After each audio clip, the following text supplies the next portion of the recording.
Assalamualaikum warahmatullahi wabarakatuh. Selamat pagi, teman-teman. Saya membuat video ini untuk memberikan penjelasan kepada teman-teman yang ada di kelas Statistika 2 terkait dengan analisis sampel S. Jadi, ada beberapa materi yang belum sempat saya sampaikan, yaitu terkait dengan second order construct atau variabel tersebut terdiri dari beberapa indikator atau terdiri dari beberapa dimensi baru ke item. Jadi kalau di pertemuan sebelumnya kita menggunakan first order urutan pertama ya konstruk urutan pertama yang dimana dari variabel tersebut turun langsung ke item. Tetapi dalam beberapa teori, terkadang kita juga menemukan adanya variabel laten yang dia di breakdown terlebih dahulu pada dimensi atau indikator, baru kemudian turun lagi ke item. Itu namanya second order construct atau konstruk urutan kedua, gitu ya. Misalkan di sini ingin saya tampilkan, maksudnya bagaimana sih, gitu ya.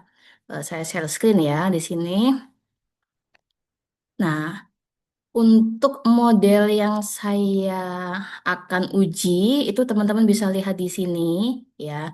Jadi kita akan menguji sosial media usage ini sebagai variabel endogennya, ya, variabel X-nya. Sosial media usage yang mana dia adalah variabel laten tipe second order.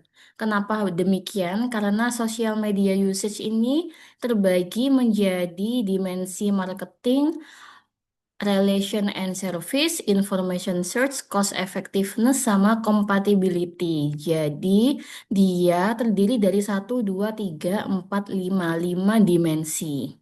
Nah, social media usage ini nantinya akan saya mediasikan terhadap MSME performance kinerja UMKM, tetapi melalui marketing capability dulu. Untuk social media usage seperti yang saya bilang sebelumnya, dia adalah second order. Untuk marketing capability dan MSME performance ini adalah first order. Teman-teman sudah belajar kan yang tipe biasa ini ya, yang kita pelajari di pertemuan-pertemuan sebelumnya. Nah, ini untuk social media usage ini nanti dia untuk pengolahan datanya dia sedikit berbeda ya. Di awal ketika kita membuat gambar atau modelingnya itu sedikit berbeda, tetapi pada interpretasinya nanti di akhir itu kurang lebih sama. Sekarang coba saya tunjukkan bagaimana kita melakukan pengujian kalau misalkan variabel laten kita adalah second order construct. Ya, ini datanya sudah saya input, teman-teman bisa lihat di sini ada 240 records atau ada 240 responden.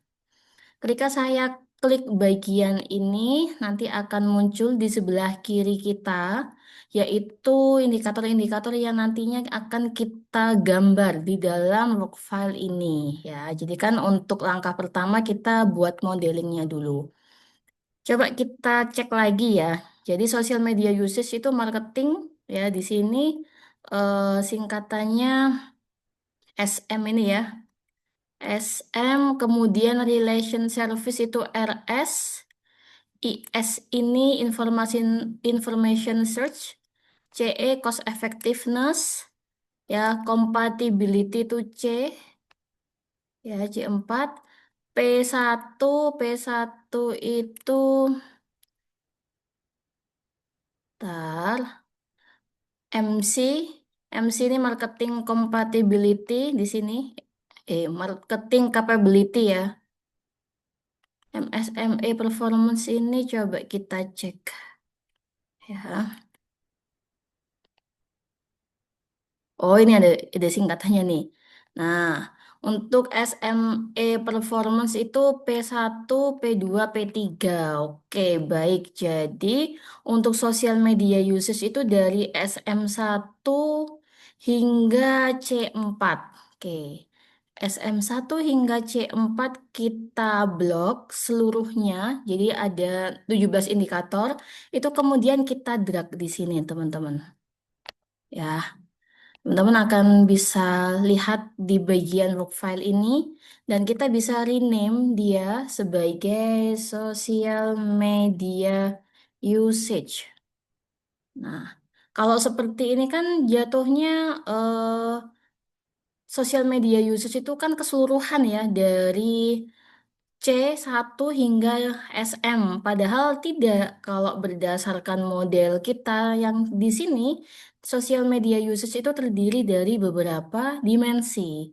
Jadi di sini kita hide dulu. Nah, jadi nanti dia akan hilang ya. Yang kotak-kotak kuningnya akan hilang. Nah, baru di sini kita input per dimensinya ya. SM1 hingga SM3 kita tarik, kita geser di sini. Kemudian kita rename. Tadi SM itu apa? Marketing. Ya. Jadi sekalian ya kita rename dia sebagai marketing.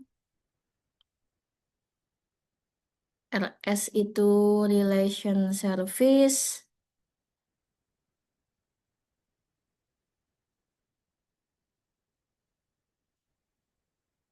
IS information search.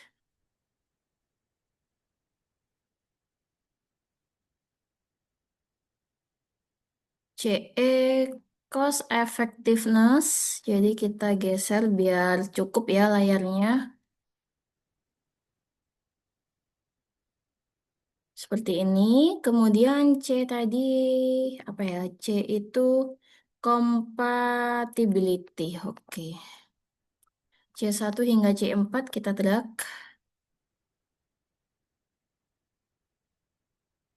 Compatibility.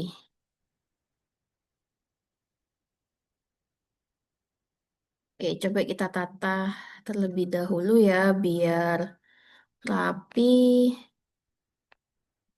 Nah, ini kita bisa geser-geser nih biar enak dipandang ya.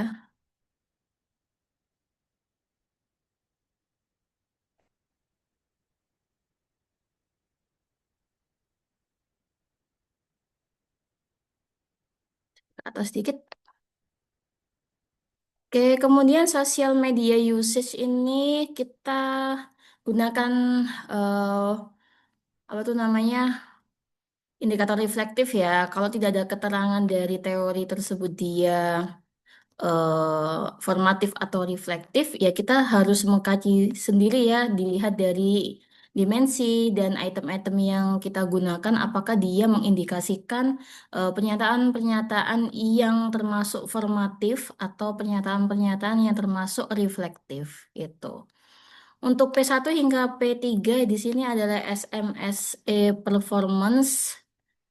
Ini dia sebagai Y-nya ya. Jadi akan saya rename performance, kinerja. Ke IO belum ya? IO tadi apa ya IO? Oh, beda-beda. IO ini adalah variabel yang berbeda. Jadi untuk marketing capability yang sebagai mediasi MC1 hingga MC4 saya letakkan di sini. Ini akan saya pindahkan ke atas karena dia membentuk model mediasi. Marketing capability, oke, dan kita coba konekkan antar variabel latennya. Nah, seperti ini. Ya, oke, jika datanya itu sudah ready, ya, variabel latennya itu yang semula berwarna merah, dia akan berubah berwarna biru. Gini ya, teman-teman, kalau misalkan sudah terkonekkan semuanya, kita bisa melakukan pengujian outer model, ya, apalagi kita kan sudah punya second order construct ini. Kita mau cek apakah benar si marketing, relation service, information search, cost effectiveness, sama compatibility itu benar-benar bisa menggambarkan si social media usage atau tidak gitu. Jadi langsung saja kita calculate, kemudian kita klik PLS algoritma.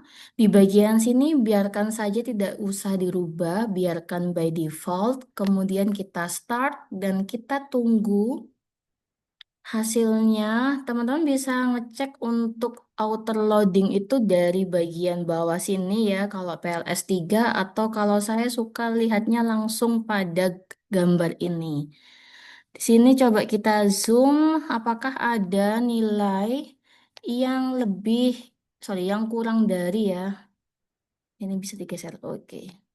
Yang kurang dari 0,7 atau tidak. Oke, semuanya aman. Di sini coba kita pastikan bagian outer loading apakah semua hijau. Oke, aman ya. Jadi untuk lihat validitas konvergen kita harus memastikan loading faktornya atau outer loadingnya itu sudah memenuhi syarat atau tidak. Ya, kemudian kita cek AVE-nya, AVE-nya juga aman. Kemudian reliabilitasnya bisa dilihat dari Cronbach alpha, Row alpha, sama composite reliability juga mengindikasikan dia reliable ya. Semua angka di sini berwarna hijau. Kemudian kita cek diskriminan validity untuk Warner Lager, ya, marketing capability di sini 0,85 jauh lebih tinggi dibandingkan SMA performance dan lain sebagainya terhadap MC. Oke, berarti di sini bisa dibilang dia secara diskriminan validity-nya itu apa tuh namanya, terpenuhi ya, terpenuhi.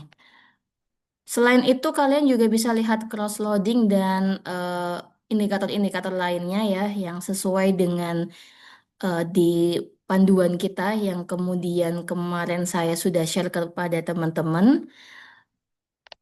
Dan untuk second order construct itu terlihatnya bukan di sini ya, teman-teman. Terlihatnya ada di bootstrapping. Jadi kita akan melakukan pengujian satu lagi. Setelahnya PLS algoritma di outer model, kita coba di inner modelnya dengan cara bootstrapping.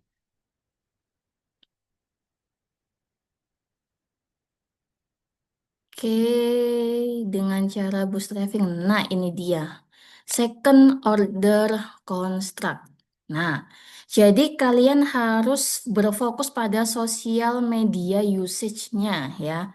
Yang mana kalau sesuai dengan gambar ini ya, sosial media usage itu terdiri dari marketing hingga compatibility ya. Compatibility. Oke. Jadi lihat di sini ya, marketing capability, social usage. Nah, p-value-nya ini menunjukkan level signifikansi di bawah 5% ya, atau bahkan dia di level 1% ya, berarti dia benar-benar menunjukkan bahwa benar si social media usage itu bisa digambarkan oleh marketing, relation service, information, cost effectiveness, sama compatibility gitu ya teman-teman. Cara melakukan second order construct itu, saya ulangi kembali, harus dibuat datanya seperti ini ya.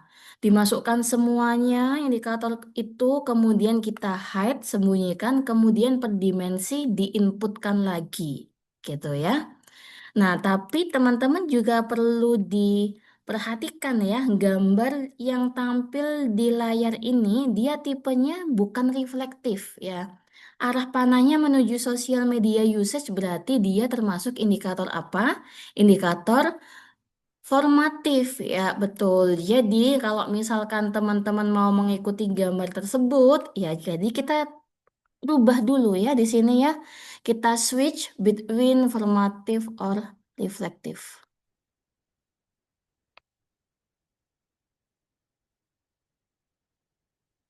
Oke, sebentar. Ini kita hapus dulu di sini. Nah, gambarnya begini ya. Jadi kita switch satu per satu dulu. Switch satu per satu dulu. Nah, ini sudah formatif ya.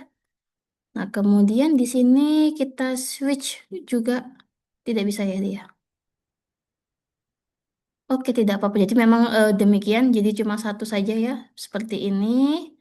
Kemudian kita lakukan pengujian outer model lagi. Kenapa demikian? Karena tadi kan sudah outer model untuk indikator yang reflektif. Nah, ini jika dari data kalian itu, dari variabel laten kalian itu ternyata indikatornya bukan reflektif, tapi formatif. Jadi kita uji ulang. Ya.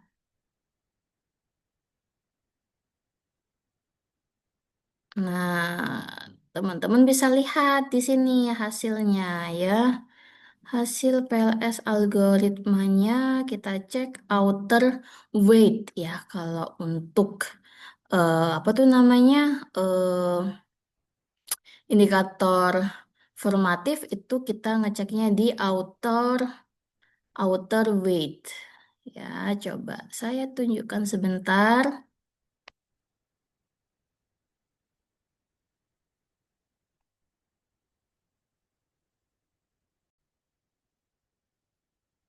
Oke, izin saya share ulang ya. Tadi terhenti.